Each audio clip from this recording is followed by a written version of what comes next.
কোনো সাধারণ রেসিপি নয় লা, এ হলো ভাইরাল পাকিস্তানি মশলাবিহীন পেশোয়ারি বিফ রেসিপি। বলতেও অনেক কষ্ট হয়ে গেল।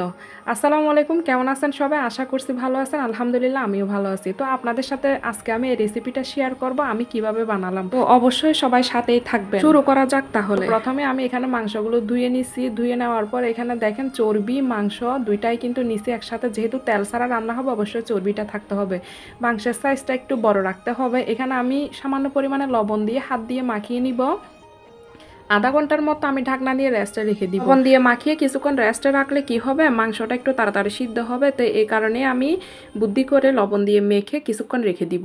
তো এই পর্যায়ে দেখেন সময়টা প্রায় শেষ হয়ে আসলে আমি এখন এখানে যা যা দেওয়া দরকার তাই দিয়ে দিব। এখানে আমি 5টা আলু নিয়েছি। আলুগুলো আস্তই দিতে হবে। এভাবে রান্না করে কিন্তু এটা আমি ইউটিউব থেকে দেখে তারপর কিন্তু রান্না করতেছি। এখানে আমরা যেহেতু 5 জন সদস্য, 5 জনের জন্য 5টা আলু দিয়ে দিলাম। দিয়ে দেওয়ার পর এখানে আমি এখন দিয়ে দিব পেঁয়াজ। এখানে আমি 3টা না 4টা মনে হয় পেঁয়াজ দিছি। বয়স দিচ্ছি তো বয়সের সাথে সাথে মিলাতে পারতেছি না। তো 4টা পেঁয়াজ দেওয়ার পর এখানে আমি 3টা রসুন দিয়ে দিলাম। তো রসুনগুলো আমি একটু হালকা খোসা ছিলে তারপর ধুয়ে দিয়ে দিলাম। এখানে 2টা টমেটোগুলো একটু বেশ বড় ছিল, তো এই কারণে আমি মাঝখানে একটু কেটে দিছি।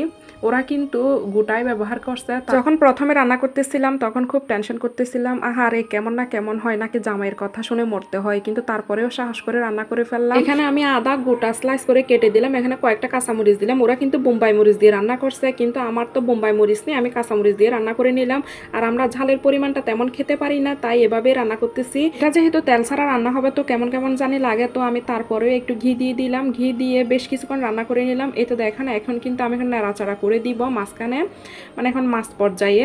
তো নাড়াচাড়া করে দিয়ে আবার ডাকনা দিয়ে আরও কিছুক্ষণ রান্না করে নিব। এর ভিতর কিন্তু অনেকবার নাড়াচাড়া করা হয়ে গেছে, তো ভিডিওর সামনে আমি 2বারে তুলে ধরলাম। তো এত বড় হলে কিন্তু মানুষ দেখতে চাইবে না, এই কারণেই। তো এখানে ডাকনা দিয়ে রান্না করার পর আবার এখন একটু নেড়ে চেড়ে দিব। এখন প্রায় সিদ্ধ হয়ে গেছে। তো এই পর্যায়ে আমি গরম পানি দিয়ে দিব। গরম পানি দিয়ে দিলে কি হবে, মাংসটা তাড়াতাড়ি সিদ্ধ হবে। যেহেতু আমি প্রেসার কুকারে রান্না করতেছি না, পাতিলে রান্না করতেছি, তাই এখানে আমি যতটুকু পরিমাণে ঝোল রাখবো ততটুকু পরিমাণে আমি এখানে পানি দিয়ে দিলাম। দিয়ে দেওয়ার পর আমি খুন্তির সাহায্যে নাড়াচাড়া করে আবার ঢাকনা দিয়ে আরও বেশ কিছুক্ষণ রান্না করে দিব। আপনারাও চাইলে কিন্তু এই রেসিপিটা ট্রাই করতে পারেন। যেহেতু কুরবান গেছে, বেশি দিন হয় নাই, তো সবার বাসায় কিন্তু এখন কিন্তু মাংস থাকবে। তো এখানে কিন্তু আমি কয়েকটা গোলমরিচ দিলাম। গোলমরিচ কিন্তু প্রথমে দেওয়া উচিত ছিল, আমার মনে ছিল না। তো এই পর্যায়ে দেখেন এখন কিন্তু অনেকটা গ্রেভি হয়ে আসছে।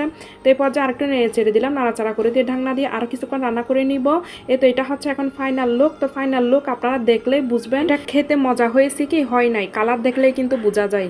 তো এই পর্যায়ে আমি আপনাদেরকে একটু দেখাই হাত দিয়ে ধরে, যে দেখেন একটু ডলা দিলেই কিন্তু ছিঁড়ে যাচ্ছে মাংসটা। তো অবশ্যই মাংসগুলো অনেক সফট হয়েছে। মাংসের চাইতে কিন্তু মাংসের আলু ঝোল রসুন বেশি মজা হয়েছিল। এই রান্নাটা করতে আমার টোটাল প্রায় 3 ঘন্টা মতো সময় লাগছে।